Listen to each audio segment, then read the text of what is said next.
Circuit.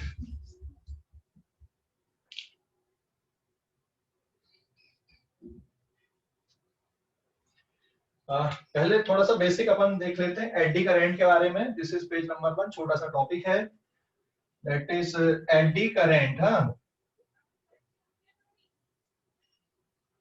Eddy current.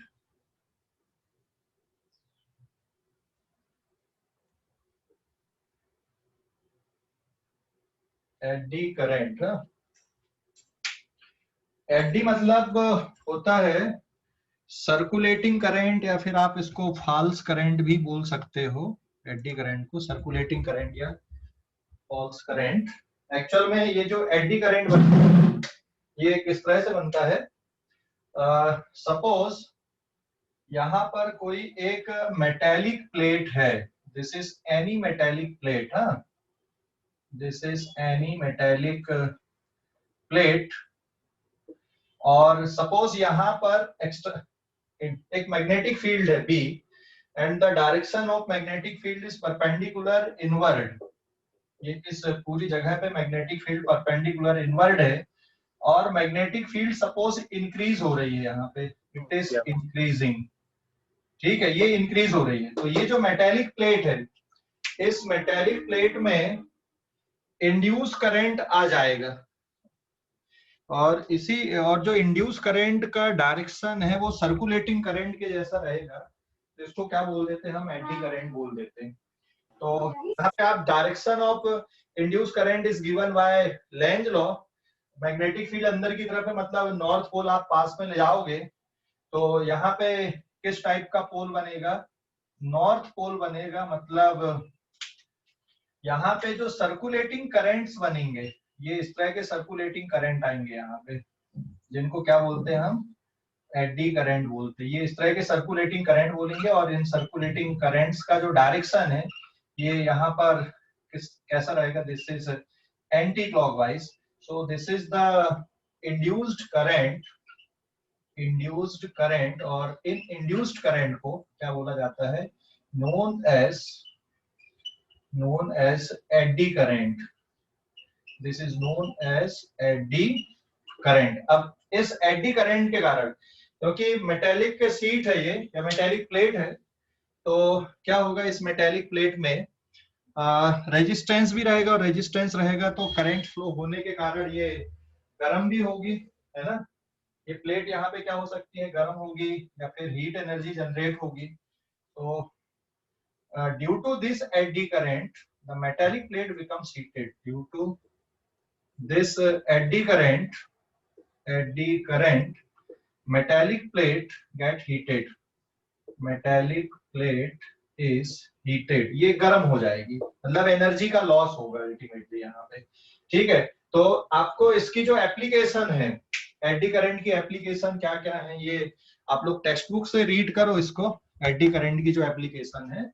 ठीक है, होता क्या है, ये तो बिल्कुल सिंपल है, जो ऑलरेडी अपन ने पढ़ा हुआ है वही एडी करंट है। यहाँ पे एक मेटेलिक प्लेट है, यहाँ पे मैग्नेटिक फील्ड है, और अगर ये मैग्नेटिक फील्ड चेंज हो रही है तो इस मेटेलिक प्लेट में क्या प्रोड्यूस होगा, इंड्यूस करंट आएगा, जिसका डायरेक्शन सर्कुलर फॉर्म पे रहेगा, मतलब एडी के फॉर्म पे रहेगा, जिसको आप भंवर बोलते हैं। ठीक है, भंवर। जैसे आपने कहीं पे बहुत तेज अगर पानी का फ्लो देखा होगा फ्लडेड रिवर में, तो वहां कहीं पे भंवर बनने लगती है। ठीक है, या बकेट में पानी भर दो और ऐसा घुमा दो हाथ से, तो उसमें फिर भंवर बनती है, एडी बनती है। इसलिए इसका नाम एडी करंट है। यहाँ पे तो ऑलरेडी पढ़ा हुआ है, इसमें कुछ ऐसा नया नहीं है। और इसके जो यूजेस हैं, एप्लीकेशन, इसकी application of eddy current, application. ठीक है, एक इंडक्शन फर्नेस, ठीक है ना, इंडक्शन फर्नेस। आजकल इंडक्शन चूल्हा आते हैं, तो इंडक्शन चूल्हा में भी ये प्रिंसिपल यूज होता है। एप्लीकेशन में देखा जाएगा इसका induction furnace, induction furnace, electromagnetic damping, electromagnetic damping, electromagnetic damping ये प्रोड्यूस करते हैं। मतलब जैसे अगर मान लो ये एक मेटेलिक प्लेट हमने लिया, और ये मेटेलिक प्लेट यहाँ पे ऑसिलेट हो रही है इसके अबाउट, और सपोज इतनी जगह पे हमने क्या कंसीडर कर दिया कि ये मैग्नेटिक फील्ड है, तो जब ये ऑसिलेट होगी तो इसमें एडी करंट आएंगे, और उनके डायरेक्शन क्या होगा, जैसे कभी क्लॉकवाइज होगा और कभी एंटी क्लॉकवाइज होगा, तो धीरे धीरे इसकी जो एनर्जी है, मैकेनिकल एनर्जी इस मेटेलिक प्लेट की, वो धीरे धीरे क्या हो जाती है, कम हो जाती है। उसको क्या बोला जाता है, इलेक्ट्रोमैग्नेटिक डैम्पिंग बोला जाता है। जो इलेक्ट्रिक ब्रेक्स होते हैं, इलेक्ट्रिक ब्रेक्स, वो भी इस फिनोमेना पे बेस्ड होते हैं। ठीक है, इलेक्ट्रिक ब्रेक्स जो इलेक्ट्रोमैग्नेटिक इंडक्शन या फिर एडी करंट पे बेस्ड होते हैं। दिस इज मेटेलिक प्लेट, ये यहाँ पे मेटेलिक प्लेट है और ये क्या हो रही है, यहाँ पे ऑसिलेट हो रही है। तो एडी करंट प्रोड्यूस होने के कारण इसके ऑसिलेशन धीरे धीरे क्या हो जाते हैं, डाई आउट हो जाते हैं। इस प्रिंसिपल को यूज किया जाता है, जो गैल्वेनोमीटर होता है, जैसे मूविंग कॉइल गैल्वेनोमीटर है, तो उसमें पॉइंटर बार बार फ्लक्चुएट ना हो, तो एडी करंट प्रोड्यूस होता है तो वो तुरंत रुक जाता है अपनी जगह पे। तो ये इसकी एक एप्लीकेशन है यहाँ पे। तो एक इंडक्शन फर्नेस में, और कहाँ पे, इलेक्ट्रोमैग्नेटिक डैम्पिंग में, इलेक्ट्रिक ब्रेक्स में इनका यूज होता है। ठीक है, एडी करंट का तो टॉपिक ऑलरेडी पढ़ा हुआ था, बस एक नाम मैंने यहाँ पे ले लिया, दैट इज एडी करंट। ठीक है, तो अभी इस पेज का स्क्रीनशॉट लो आप लोग जल्दी से, इस पेज का स्क्रीनशॉट ले लो, पेज नंबर 1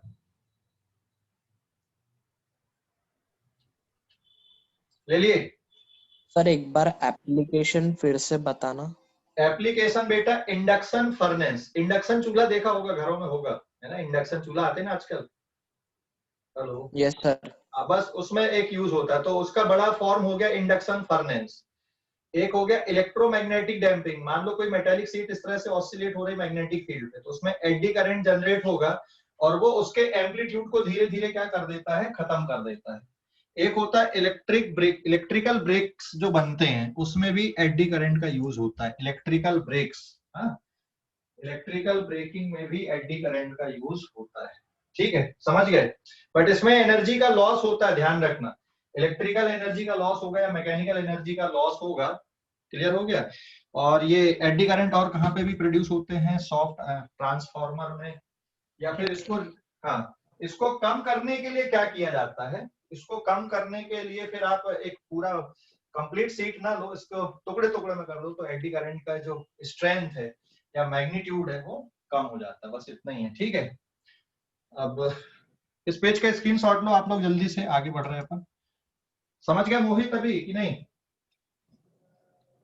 मोहित, हेलो, समझ सर गया? वेदांत ने पूछा। वेदांत समझ गया? हाँ सर।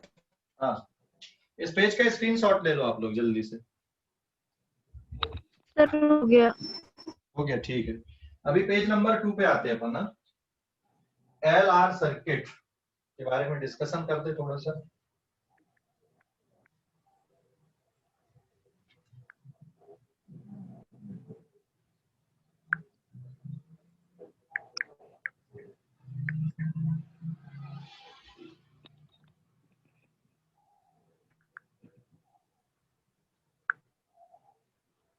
ठीक है, देखो अभी पेज नंबर 2, नेक्स्ट आएगा LR सर्किट। LR सर्किट, ठीक है, मतलब जिसमें इंडक्टर कॉइल और रेजिस्टेंस दोनों लगे हुए हैं, उसको क्या बोलेंगे अपन, दिस इज LR सर्किट। ये इंडक्टर कॉइल मैंने लिया यहाँ पे, और ये रेजिस्टेंस लिए हमने, ठीक है, और इस पे हमने एक की लगा दिए और फिर बैटरी लगा दिए, और ये सर्किट हमने क्लोज कर दिए। सो this is R, this is L। ठीक है, अब इस पे जब करंट फ्लो होता है, जैसे आप स्विच को क्लोज करोगे, यहाँ पे ये की है, तो जैसे आप की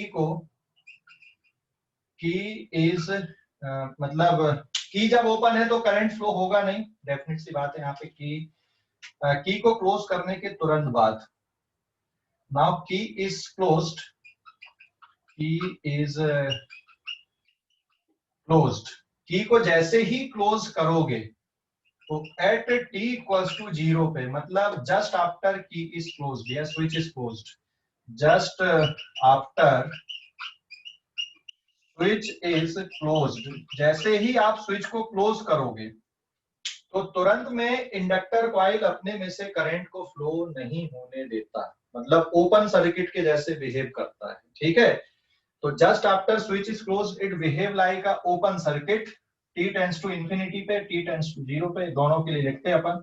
मैं डायरेक्ट बता रहा हूं यहाँ पे, अभी तीन केस आएंगे यहाँ पे। This is case 1। तो एट t इक्वल्स टू 0 मतलब just after switch is closed, जैसे ही आपने स्विच को क्लोज किया तो जहां पे इंडक्टर कॉइल होती है ये ए और बी पे, वो ओपन सर्किट के जैसे बिहेव करता है। ये रेजिस्टेंस तो लगा ही हुआ है, ओपन सर्किट के जैसे बिहेव करेगा। यहाँ पे क्या लगा हुआ है, इंडक्टर कॉइल लगी हुई है, बट ये कैसा बिहेव करेगा, अभी यहाँ पे ओपन सर्किट के जैसा बिहेव करेगा। तो inductor behave like open circuit, कैसा बिहेव करेगा, बिहेव लाइक ओपन सर्किट। जबकि तुम्हें ध्यान होगा कैपेसिटर में ये कैसा बिहेवियर था उसका, जैसे ही आप की को क्लोज करते थे कैपेसिटर एक वायर बन जाता वायर। था। हाँ, तो ये उल्टा काम कर रहा है, मतलब जैसे ही आपने की को क्लोज किया तो तुरंत में करंट फ्लो नहीं होता, मतलब ओपन सर्किट रहता है। फिर केस टू मतलब at t tends to infinity, after very long time switch is closed, after very long time switch is closed, switch is closed, स्विच को क्लोज करने के बहुत देर बाद जब आप देखोगे तो इंडक्टर कॉइल अब वायर बन जाएगा। तो यहाँ पे एल लगा हुआ है, ये क्या बन गया, यहाँ पे वायर बन गया। ये inductor coil behave like wire, की को आपने बहुत देर से क्लोज किया हुआ है तो ये वायर बन जाएगा। ये रेजिस्टेंस आर है और यहाँ पे भी है, तो सर्किट में सबसे ज्यादा करंट तभी फ्लो होगा। एंड ये जो करंट आएगा आई नॉट, ये किसके बराबर रहेगा, V अपॉन आर के बराबर रहेगा। कैपेसिटर में उल्टा होता है ना। कैपेसिटर जब पूरा चार्ज हो जाता है तो वो क्या बन जाता है, वहां पे कैपेसिटर पूरा जब चार्ज हो जाता है तो फिर ओपन सर्किट हो जाता है। अब यहाँ पे इंडक्टर पूरा चार्ज हो गया, now inductor is completely charge, inductor is completely charged, पूरी तरह से चार्ज हो गया है। और इंडक्टर में अब जो मैग्नेटिक एनर्जी स्टोर है, अगर ये पूरा चार्ज हो गया है तो इंडक्टर में जो मैग्नेटिक फील्ड है, मतलब मैग्नेटिक पोटेंशियल एनर्जी स्टोर का फार्मूला आएगा half L I naught square, क्योंकि करंट कितना फ्लो हो रहा है यहाँ पे, आई नॉट के बराबर करंट फ्लो हो रहा है, that is the maximum current. तो जब ये वायर बन गया तो फिर मैक्सिमम करंट। और एक और केस बनेगा कि at any time T after switch is closed, तो स्विच को क्लोज करने के एनी टाइम टी के बाद हम देखेंगे तो क्या कंडीशन होती है, वो अपन देखने वाले हैं अभी। This is 1/2 L I naught square, और ये मैग्नेटिक फील्ड है जब ये कंप्लीटली चार्ज हो गया तब। ठीक है, तो अभी इस पेज का स्क्रीनशॉट लो आप लोग, जल्दी से इस पेज का स्क्रीनशॉट ले लो।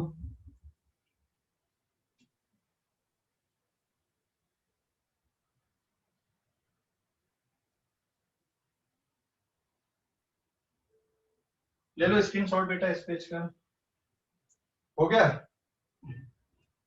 चलो हो गया क्या, हो गया। हाँ।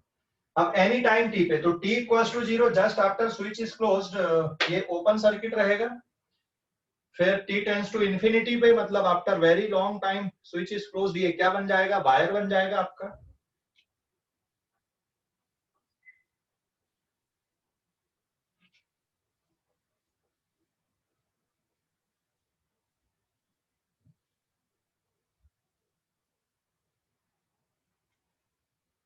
Page number 3, at any time t after switch is closed, so this is case number 3, at any time t after switch is closed, switch is closed, switch को क्लोज करने के t टाइम के बाद में। ठीक है, तो देखो कंडीशन क्या आएगी, अभी करंट मैक्सिमम नहीं होगा और जीरो भी नहीं होगा। यहाँ पे एक इंडक्टर और एक रेजिस्टेंस मैंने लगा दिया और ये पी लिया। हम एनी टाइम टी की बात कर रहे हैं, तो अब इसमें करंट आएगा आई एनी टाइम टी पे। ये करंट कितना होगा, एनी टाइम टी पे करंट कितना होगा, करंट की वैल्यू कितनी आएगी, ये मैं बता दूं। तो यहाँ पे एक्चुअल में करंट ग्रोथ होती है, तो करंट का फार्मूला आएगा I equals to I not 1 minus E की power minus T upon tau. बिल्कुल सेम फार्मूला आ रहा जैसे चार्जिंग ऑफ कैपेसिटर के लिए आया था, बिल्कुल वैसे ही फार्मूला आया ये करंट का।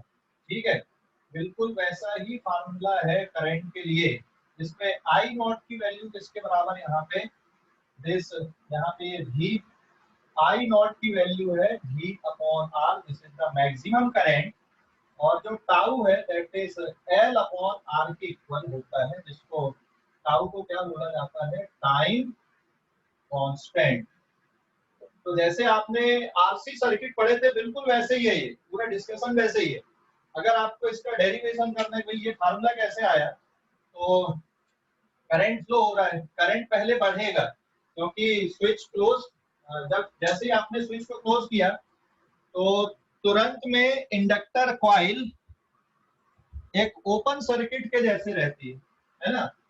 तो जैसे ही स्विच को क्लोज करोगे तो पहले यहाँ पे करंट बढ़ेगा, तो यहाँ पे जो ईएमएफ बनेगी वो इस तरह से बनेगी कि करंट को बढ़ने ना दे, तो ये इंड्यूस ईएमएफ का डायरेक्शन ऐसा है।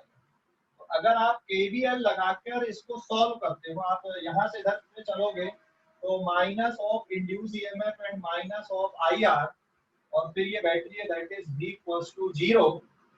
और इंड्यूस ईएमएफ का फार्मूला अगर आप लगाते हो इंड्यूस ईएमएफ का, तो इंड्यूस ईएमएफ का formula L into D I upon D T minus I R equals to, इसको इधर ले जाओ राइट साइड पे तो ये V बन जाएगा, और इसको और रीअरेंज करते हैं तो D I upon D T ये किसके इक्वल आ जाएगा यहाँ पे बेटा, that is V minus I are, और इस पे आप R को कॉमन निकाल, इधर पे L है, इधर पे आप R को कॉमन निकाल दोगे तो V by R minus I के बराबर बचेगा ये।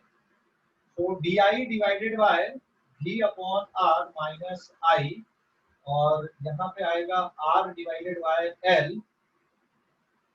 ठीक है, और फिर क्या रहेगा ये dt के बराबर, क्रॉस मल्टीप्लाई करो, और इसके बाद आप अब इसको क्या करना, इंटीग्रेट करना। तो जब t इक्वल्स टू 0 तो सर्किट में करंट 0 है, एनी टाइम t पे करंट की वैल्यू आई आएगी। तो ये जो आगे का डिस्कशन है ये सिर्फ जेई वाले बच्चे निकाल के देखना, नीट वाले बच्चों को निकालने की जरूरत नहीं है। आप लोग नीट वाले जो बच्चे हैं ना, नीट वाले हमारे लिए बस इतना ही फार्मूला काम का है, ठीक है। जो कैपेसिटर में पढ़े थे वही यहाँ पे फार्मूला है, लेकिन जेई वाले बच्चे इसको आगे भी सॉल्व करना आप लोग, ठीक है। कैसे करते हैं, इंटीग्रेशन चालू हो गया ना तुम लोगों का, हेलो, अरे इंटीग्रेशन चालू हो गया जेई वालों? Yes sir. हाँ, तो इसके आगे तुम लोगों को करना है, ठीक है। मैं यहीं पे छोड़ देता हूँ, बाउंड्री कंडीशन लगा दिया मैंने, लिमिट भी लगा दिया है, इसके आगे तुम लोग सॉल्व करना, और ये इक्वेशन आनी चाहिए यहाँ पे, ठीक है।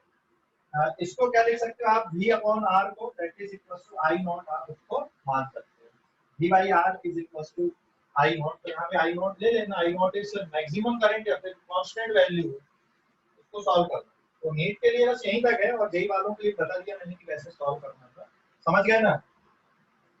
तो ये LR सर्किट के लिए हो गया। अब आप लोग इस पेज का स्क्रीनशॉट ले लें जल्दी से, इस पेज का स्क्रीनशॉट लो।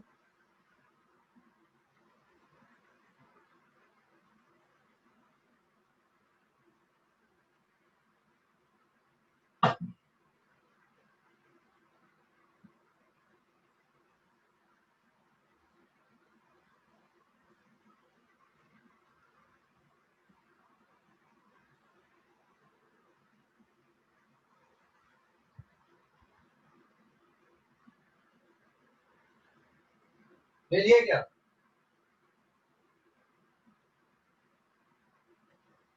Yes, sir. ओके,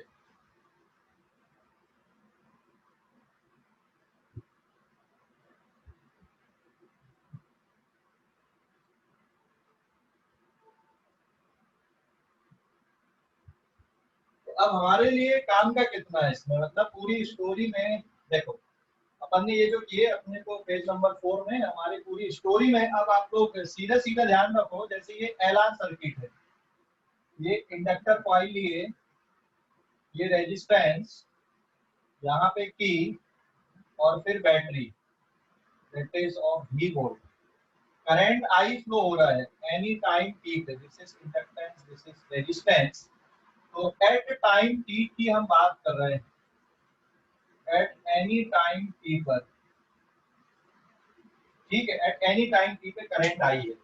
तो आपके पास बेटा यहाँ पे फार्मूला क्या है करंट का, I equals to I not 1 minus e की power minus T upon tau, ये आपके पास फार्मूला, और इसी से आप बाकी की जो कंडीशन है वो भी लिख सकते हो, ठीक है। तो एट एनी टाइम t पर ये कंडीशन है, और आई नॉट किसकी इक्वल है यहाँ पे, that is equals to v by R, और टाउ किसकी इक्वल है, l अपॉन आर।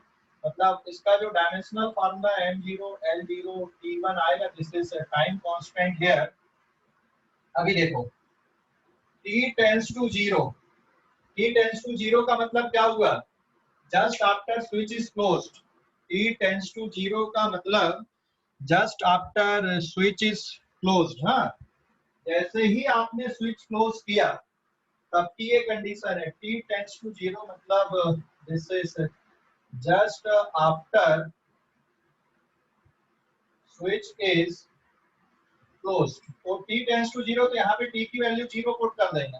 तो i equals to I not 1 minus e की पावर 0 मतलब 1। तो i इक्वल्स टू कितना आ जाएगा आपका, 0 आ जाएगा।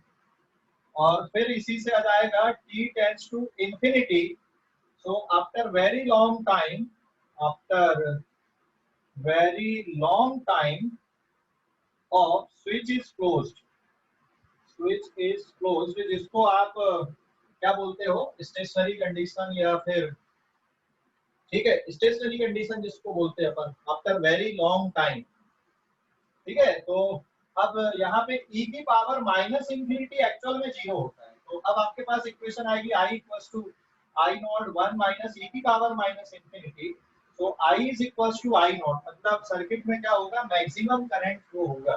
तो हमारे लिए बेसिकली इतना ही काम का है, और यहीं से आप पूरा कैलकुलेशन देख सकते हो। समझ गए या नहीं? डेरिवेशन भी बताया मैंने, but that is only for JEE student. इतने में सभी के लिए हो गया। वैसे तो डेरिवेशन आता नहीं, बट आप लोग देख लो, ना डेरिवेशन करके देख लेंगे। हमारे लिए इतना काम का है लास्ट। अब what is time constant, current growth का अगर आप ग्राफ बनाओगे तो करंट ग्रोथ का ग्राफ कैसा आएगा, इधर पे आपने क्या ले लिया, यहाँ पे टाइम t ले लिया, और यहाँ पे आपने करंट ले लिया। तो करंट की वैल्यू मैक्सिमम आई नॉट तक पहुंचने में इसको कितना टाइम लगेगा, ध्यान होगा इसका ग्राफ का आप लोगों को।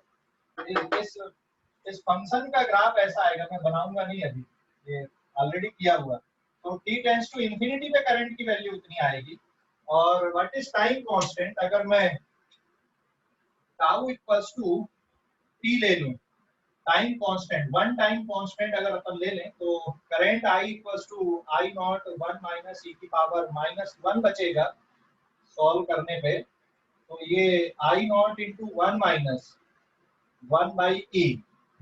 तो ये टाइम कांस्टेंट कितना होता है, याद है कि नहीं? टाइम कांस्टेंट ये करंट ग्रोथ के लिए है, this is current growth in LR circuit, this is current growth in LR circuit, ये करंट ग्रोथ के लिए है। ये हमने कहाँ पे कैलकुलेट किया था, कैपेसिटर वाले चैप्टर में किया हुआ है ऑलरेडी हमने। बताएगा कोई टाइम कांस्टेंट कितना आएगा यहाँ पे, टाइम कांस्टेंट कितना आएगा बेटा, कोई बताएगा?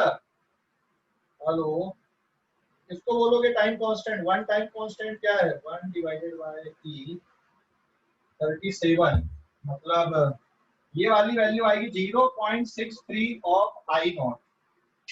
तो वन टाइम कांस्टेंट का मतलब होता है जब करंट की वैल्यू बढ़कर E equals to time constant, current की वैल्यू बढ़ के 0.63 ऑफ आई नॉट हो जाए, उसको आप क्या बोलोगे, टाइम कांस्टेंट बोलोगे। ठीक है, ये इतना है यहाँ पे। अब आप लोग इस पेज का स्क्रीनशॉट लो जल्दी से, इस पेज का स्क्रीनशॉट ले लो। यहाँ पर भी मैं बता रहा हूँ, गाड़ी आपकी कैलकुलेशन में फिर ऐसे इसमें आएगा बेटा करंट डीके का, तो करंट ग्रोथ का होगा।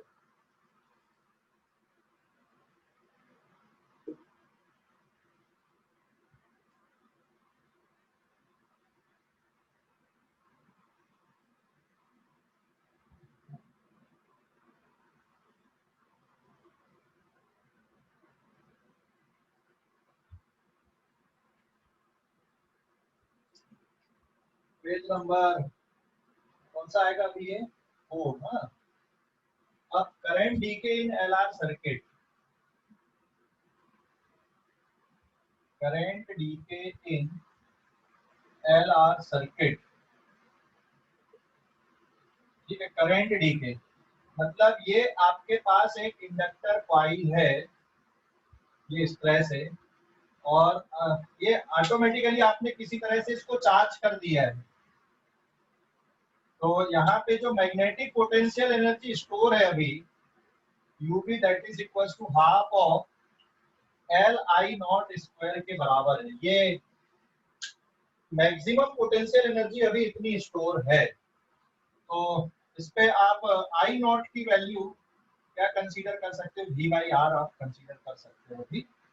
तो जब आप इसको इसके साथ कनेक्ट कर रहे हो, यहाँ पे इसी इंडक्टर कॉइल को रेजिस्टेंस के साथ अगर आप कनेक्ट कर रहे हो, ये की लगा दी है आपने, और बैटरी नहीं लगाना अभी क्योंकि इसको डिस्चार्ज करा रहे हैं आप एल और आर।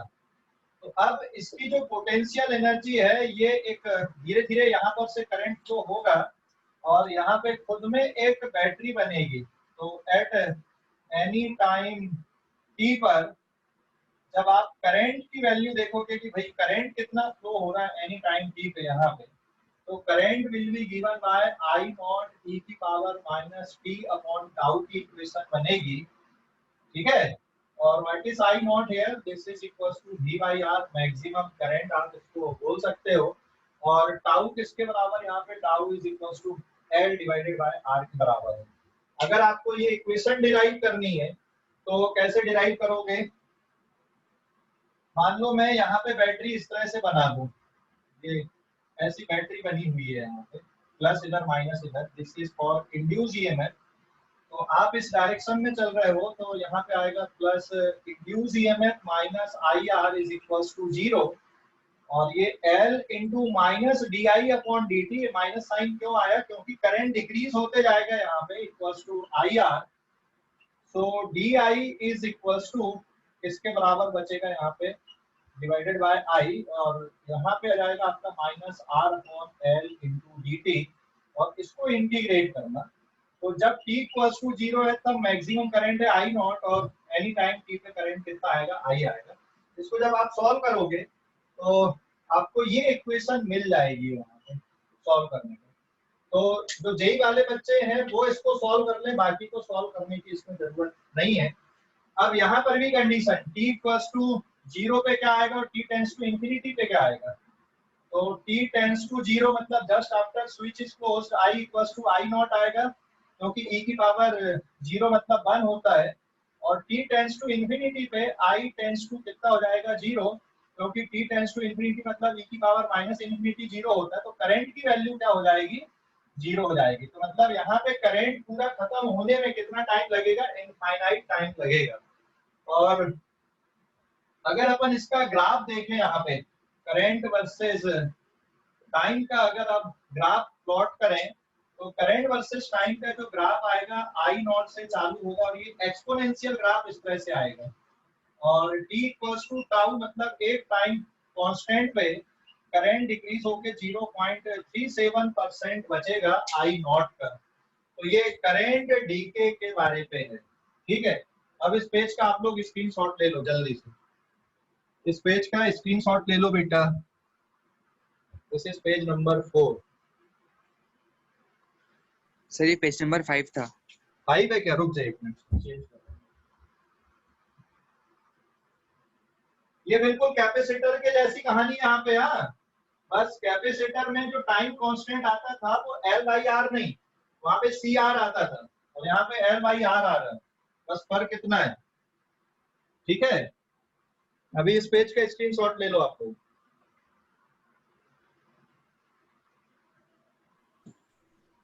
सर वो इंड्यूस्ड ईएमएफ के जो टर्मिनल्स है उसका साइड किधर भी ले सकते हैं, हाई पोटेंशियल और लो पोटेंशियल। हाँ, किधर भी ले सकते थे, फिर मैंने करंट के हिसाब से बनाया ना, इंड्यूस ईएमएफ के कारण ही करंट आ रहा है, मैंने करंट के कारण बना दिया वैसा, ठीक है। इधर भी ले सकते थे वहां पे, करंट मैंने पहले बना दिया था इसलिए वैसे ही बनाया मैंने। करंट का डायरेक्शन उल्टा कर दो तो उसका उल्टा कर देना। और जब देख वहां पे इंड्यूस ईएमएफ की वैल्यू लिखा मैंने L into minus D I upon D T, क्यों लिखा हूं? क्योंकि सर्किट में करंट डिक्रीज हो रहा है, इसलिए minus D I upon D T लिखा हूं मैंने। हाँ, और इसके पहले plus D I upon D T था, उसका रीजन क्योंकि वहां पे करंट बढ़ रहा था, यहाँ करंट डिक्रीज हो रहा, करंट डीके। ठीक है, अभी इस पेज का भी स्क्रीनशॉट ले लो आप। Yes. हाँ, इस पेज का स्क्रीनशॉट ले लो, पेज नंबर 5। ये है एलआर सर्किट की कहानी।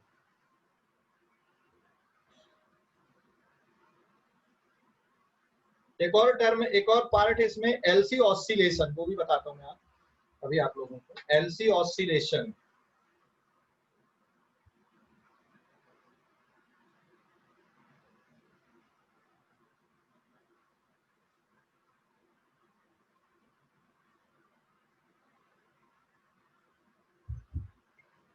हो गया ना? Yes, sir.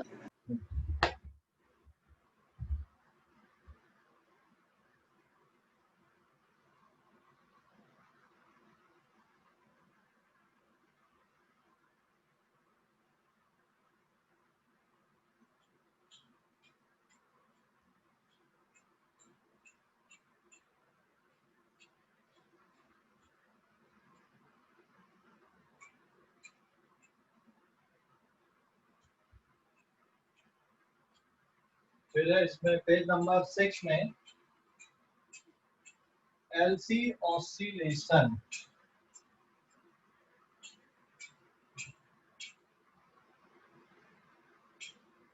एलसी ऑसिलेशन, ठीक है। अच्छा, इसमें एनसीईआरटी में जो एग्जांपल्स दिए हैं उनको करना है सभी को। एनसीईआरटी में जो एग्जांपल दिए और पीछे एक्सरसाइज दी हुई है ना, सभी को करना है, ध्यान रखना। एनसीईआरटी क्वेश्चन लगाना सभी बच्चे इसमें।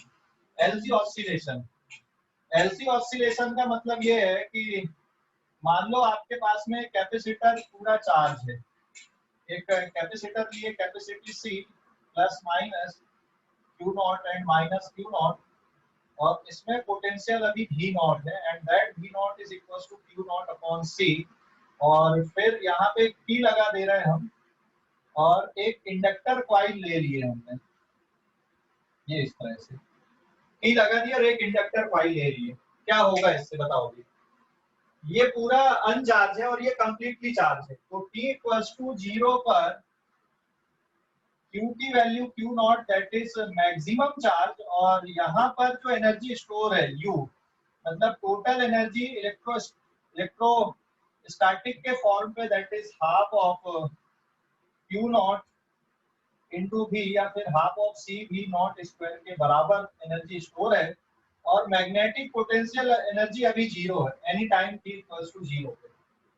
फिर जैसे स्विच को क्लोज करोगे, यहाँ पर ये बैटरी बन जाएगा और यहाँ से करंट ऐसा आएगा, पहले करंट अब यहाँ पे जा रहा है, तो इसकी जो एनर्जी स्टोर थी वो किसमें कन्वर्ट होगी? अब मैग्नेटिक पोटेंशियल एनर्जी में कन्वर्ट होगी। मतलब एट टाइम टी पे, इसके बाद अगर आप देख रहे हो तो यहाँ पे चार्ज डिक्रीज होकर Q नॉट से Q बचेगा, और ये एनी टाइम टी पे, और इंडक्टर में भी अब एनर्जी स्टोर होने लगेगी। तो ये करंट इस तरह से आ रहा है, यहाँ पर इलेक्ट्रोस्टैटिक पोटेंशियल एनर्जी है और यहाँ पे मैग्नेटिक पोटेंशियल एनर्जी आएगी। ठीक है, तो this is at time T पे। अभी जस्ट यहाँ पे t इक्वल्स टू 0 पे आपने t को क्लोज किया हुआ है, समझ गए? और कैपेसिटर को चार्ज लिया है। आप उल्टा भी ले सकते थे, आप इंडक्टर को पूरा चार्ज ले लेते, कैपेसिटर अनचार्ज ले लेते, और फिर आप कहानी लिखते। तो यहाँ पे मैंने कैपेसिटर को पूरा चार्ज किया और ये पूरा अनचार्ज था। अब दोनों में एनर्जी आ गई, यहाँ पर अब एनर्जी बचेगी हाफ ऑफ CV स्क्वायर, क्योंकि पोटेंशियल अभी आएगा Q बाई C, और यहाँ पर जो magnetic potential energy, this is half of LI square. Current कितना फ्लो हो रहा है यहाँ पे? I के बराबर करंट इसमें फ्लो हो रहा है, ठीक है ना? हाफ LI स्क्वायर के बराबर आएगा। और दोनों एनर्जी का जो सम है वो हमेशा कांस्टेंट रहेगा, मतलब magnetic potential energy plus electrostatic potential energy का जो सम है ये हमेशा कांस्टेंट रहेगा।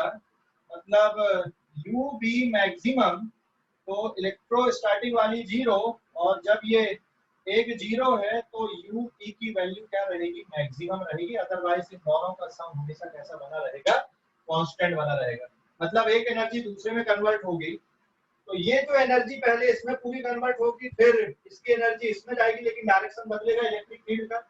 अभी ये वाली प्लेट प्लस है, फिर ये पूरा चार्ज होगा, फिर आधे टाइम पीरियड में ये वाली प्लेट पॉजिटिव चार्ज होगी और ये नेगेटिव, और फिर करंट ऐसा आएगा, फिर ये अपोजिट डायरेक्शन पे मैग्नेटिक फील्ड स्टोर होके यहाँ पे एनर्जी स्टोर होगी। एनर्जी में कोई डायरेक्शन नहीं होता है।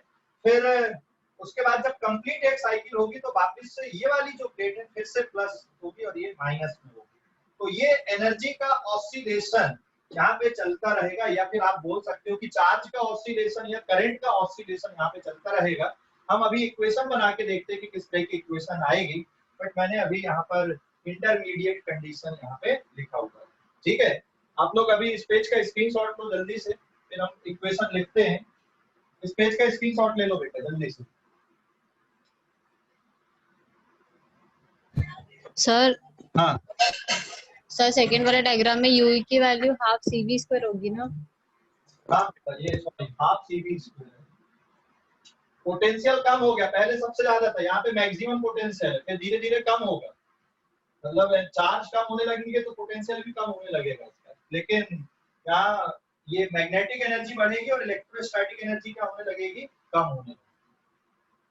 फिर जब ये पूरा डिस्चार्ज हो जाएगा तो पूरी एनर्जी यहाँ जाएगी और फिर ये प्रोसेस फिर से वापस लौटेगी, है ना। इसलिए हमने नाम ही दे दिया यहाँ पे एलसी ऑसिलेशन। हो गया क्या, स्क्रीनशॉट लेके हो गया? ये नंबर 6 अभी 7 में आ रहा है। हो गया स्क्रीनशॉट बेटा इसका? हो गया क्या? हेलो हाँ Yes, सर। sir. हाँ, पेज नंबर 7 है। देखो एनी टाइम टी पे हमको इक्वेशन लिखनी है।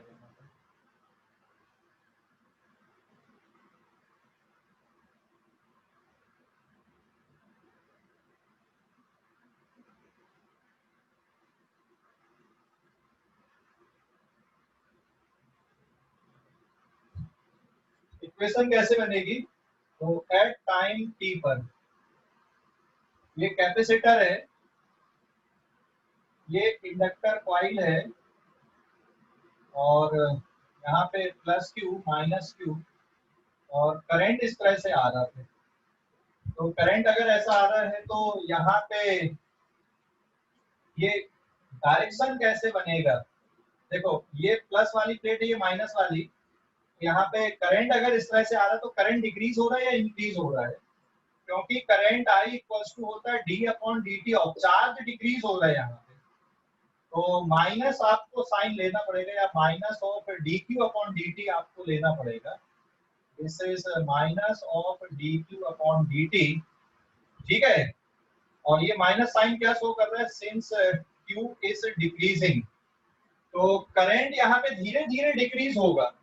तो यहाँ पे इंड्यूस ईएमएफ का डायरेक्शन ऐसा होगा कि करंट को डिक्रीज ना होने दे। तो करंट डिक्रीज कब नहीं होगा, जब इस साइड पे प्लस और इस साइड पे माइनस का साइन आएगा। तो this is the direction of induce current. अब केवीएल लगा दो बेटा यहाँ पर, तो जब यहाँ से आप इधर चल रहे हो तो प्लस इंड्यूस ईएमएफ, और यहाँ पे पहुंचोगे कैपेसिटी सी है माइनस से प्लस वाली प्लेट की तरफ, तो Q by C is equals to 0, और induce EMF L into D I upon D T. लेकिन साथ में यहाँ पे आपको अब minus D I upon D T लेना पड़ेगा, क्योंकि करंट डिक्रीज कर रहा है, चार्ज इज डिक्रीजिंग आल्सो, यहाँ पे करंट भी डिक्रीज कर रहा है।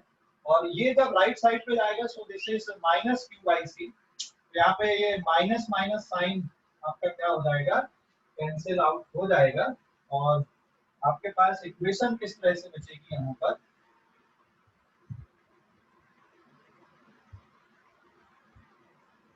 D I,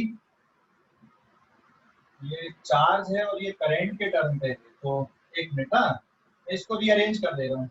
so this is di upon dt is equals to 1 upon LC into Q के बराबर आ जाएगा। समझ गए या नहीं? हेलो, समझ गए? और फिर d upon dt of current को फिर से क्या लिखोगे, minus dq upon dt is equals to 1 upon LC into Q, और ये डबल डेरिवेटिव बन गया d square q upon dt square equals to minus 1 upon LC into Q। ये देखो यहाँ पे ऑसिलेशन की इक्वेशन बन गई, this is minus omega square Q। तो ये किसकी कंडीशन आ गई यहाँ पे, SHM की कंडीशन आ गई, और ये डिफरेंशियल इक्वेशन बन गई चार्ज के फॉर्म पे, omega square Q equals to 0।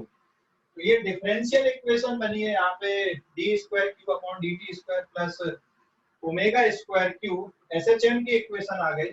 तो फिर यहाँ पे आप चार्ज की इक्वेशन क्या बन जाएगी, अगर ये डिफरेंशियल इक्वेशन है जिसका solution Q equals to Q naught, क्योंकि चार्ज t इक्वल्स टू 0 पे मैक्सिमम था, इसलिए इसको आप cos ओमेगा t के फॉर्म पे लिख दोगे, और करंट अगर लिखना तो इसको डिफरेंशिएट कर देना, I equals to I naught, cos का डेरिवेटिव माइनस साइन, और एक और ये माइनस, माइनस क्यों लिए, क्योंकि करंट,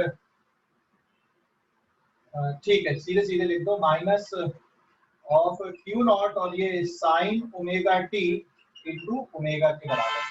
तो ये चार्ज की इक्वेशन आपको इस तरह से मिलेगी, LC ऑसिलेशन, मतलब इंडक्टर और कैपेसिटर के बीच में चार्ज सिंपल हार्मोनिकली ऑसिलेट होता है, सिंपल हार्मोनिकली ऑसिलेट होता है। ठीक है, देख लो अभी।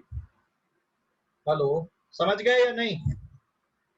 हेलो, अरे इक्वेशन से समझ गए या नहीं, देख लो जल्दी से, चार्ज कैसा ऑसिलेट हो रहा है यहाँ पे, सिंपल हार्मोनिकली ऑसिलेट हो रहा है। बहुत डिस्कशन किए ऐसे अपन ने, इसलिए मैंने ज्यादा इसमें स्ट्रेस लिया ही नहीं, मैंने इक्वेशन बनाया और फिर वैल्यू रख दिया।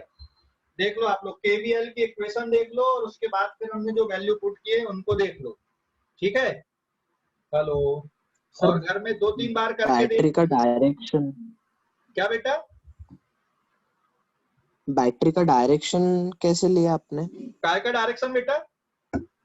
बैटरी का डायरेक्शन देख, जैसे ही स्विच को क्लोज करेगा, कैपेसिटर पूरा चार्ज था, बहुत ज्यादा चार्ज थे, तो करंट की वैल्यू तुरंत में तो बहुत ज्यादा रहेगी, और धीरे धीरे जब कैपेसिटर डिस्चार्ज होने लगेगा तो सर्किट में करंट की वैल्यू डिक्रीज होने लगेगी ना।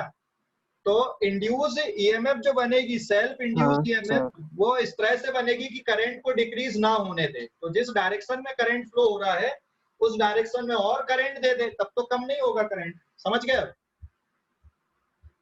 Yes sir. हाँ, ओके। तो आप लोग अब स्पेस सर आपने एंड में क्या लिखा है?